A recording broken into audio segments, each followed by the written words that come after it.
మీరు ధర్మశాస్త్రానికి లోనైన వారు కారు కానీ మీరు కృపకే పాత్రులైన వారు గనుక ధర్మశాస్త్రం లేదంటే పాపము మీ మీద ప్రభుత్వము చేదు. అలా అని చెప్పి ఇప్పుడు విచ్చలవిడిగా ఏదైనా చేసేసి పాపము మా మీద ప్రభుత్వం చెయ్యదు కదా.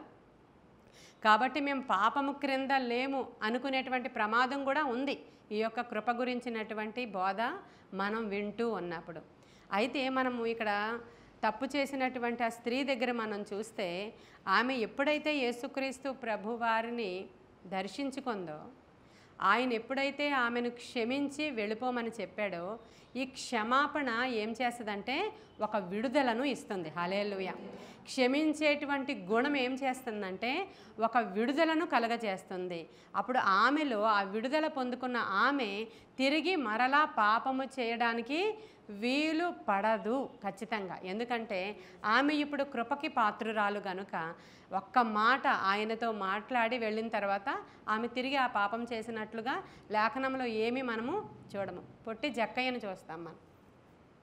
ఆ జక్కయ్య కూడా ఎప్పుడైతే ఈ కృపా సత్య సంపూర్ణుడిని దర్శించుకున్నాడో అతను కూడా వెనువెంటనే మారిపోయి మరలా పాపము చేసినట్లు అక్కడ కనబడడు. కానీ ఇంతవరకు తప్పులు చేసి ఇంతమందిని పీడించిన వాడు వెంటనే ఆయన కృపకి పాత్రుడుగా మార్చబడ్డాడు. అంటే మనము సిలువ దగ్గర పొందుకునేది ఏంటంటే కృపే పొందుకుంటాం మనం.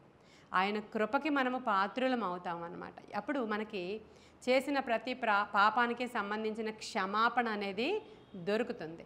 ఎప్పుడైతే మన పాపాలు క్షమించబడ్డాయనే నిశ్చయత కలిగిందో మనము ఆయనతో అంటుకట్టబడిన వారము, ఆయన లోపల ఉన్న సారము మనలో ప్రవహిస్తుంది అని మనకు తెలుస్తుందో ఆయన వలె మనం మార్చబడతామనేది ఒక సిద్ధాంతం. హల్లెలూయా.